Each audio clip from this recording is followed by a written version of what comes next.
Welcome back, everybody. So let's finish up this stuff. Just a couple minutes about Kim Reynolds and the future of Iowa the near term future. I mean, you're looking good on the screen. By thank the you. way. I think the long term future of Iowa politics is pretty is in flux. It seems pretty it seems in a sort of conservative stasis now, but I don't know. We got a lot of angry and a lot of motivated Democrats. I hope that we're able to kind of come back from this and run a more competent party. I know what you're getting at, but I have a question I've been wanting to ask you for a couple of days. They reelected, apparently, Nancy Pelosi to the leadership in the House. And she's released what their game plan is for the next 2 years. Okay. And from my perspective, it looks like it's exactly the same game plan they've had for the last decade. So I'm not quite sure. I mean, have you had a chance to read that at all? Nope. Rats. Well, then go on. Didn't mean to interrupt. Well. So the point that I'm making about what's going to be interesting is that Kim Reynolds, politically speaking, not necessarily her accomplishments such as they are before becoming a public figure in Iowa, but politically speaking, is almost entirely a creation of Terry Branstad.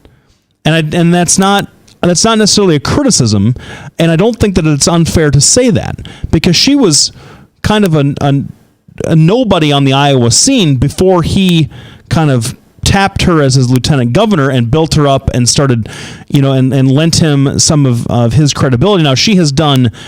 I've not heard much negative about her, but I think that's because she doesn't do a lot of press.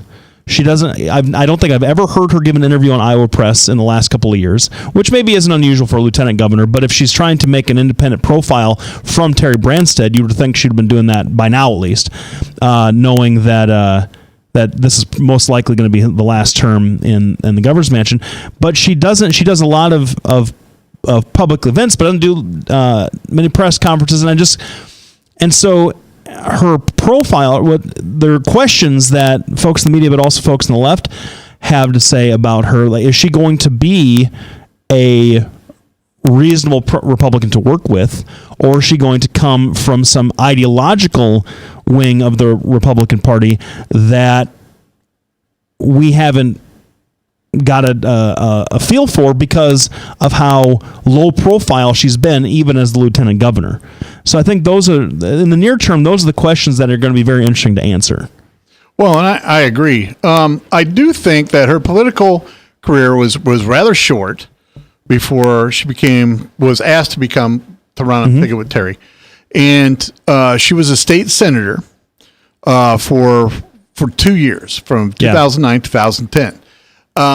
She was active. Obviously, you have to be active in politics, but she had not run for office Republicans before that. Knew who she was. She was, and she was very, very active. And went out and got things organized. But Republicans know who you are, and I don't think that it would be a slam at you to say that you don't have a statewide. You couldn't go to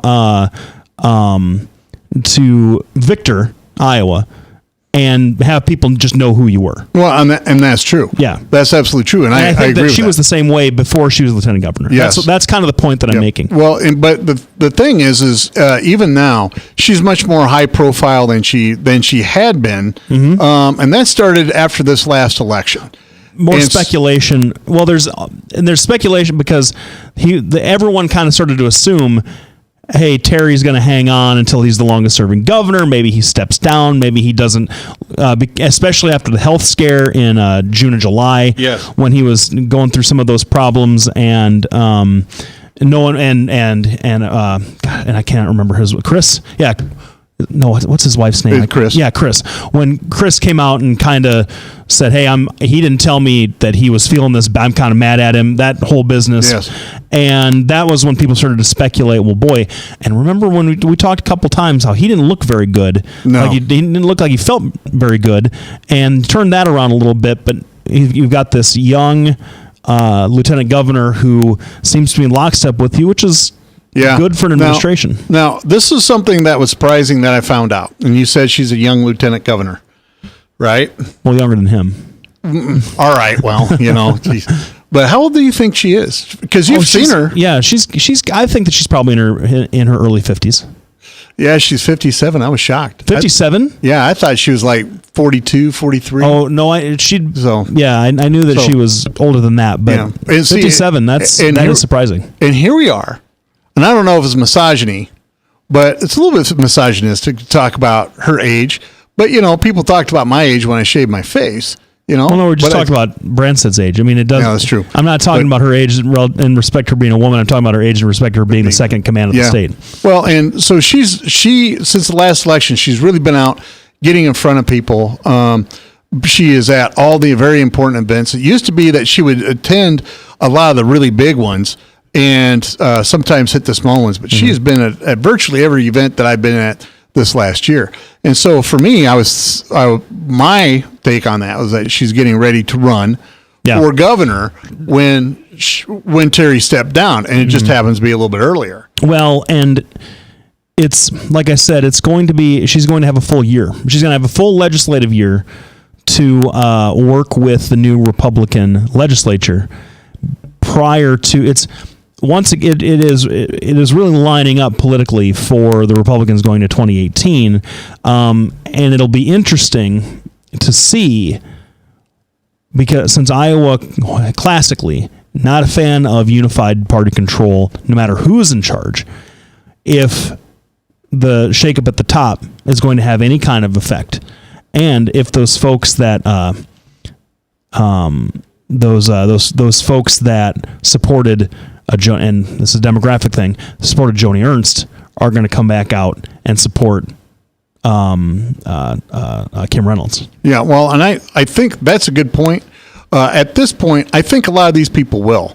I mean, Kim is low key and very popular, and she gives no offense to the governor, but she gives a much better speech than the governor does. Well, and so I think that's moving forward. One of the things I really like is she appointed Rod Roberts, who is a former, I think he was a state senator, that had run for the governorship in 2010. And one of the people that Uncle Bob was competing against until Branstad got it. Isn't Rod Roberts, wasn't that a nomination for the Board of Regents? Oh, maybe I misunderstood. I thought was Rod Roberts the energy guy? I can't remember. He's a rich guy. We'll figure that out in the break. But one other thing that I want because I think we're closing on it. Yeah, one of the things that I would point out, because in this era of recrimination and blame, the Democratic Party has really, I don't know. It is still, it's shocking to me.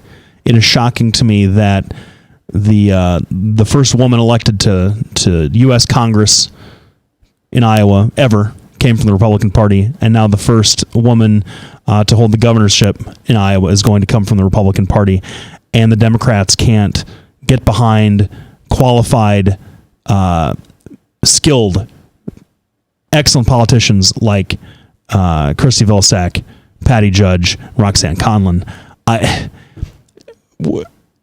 It's shameful.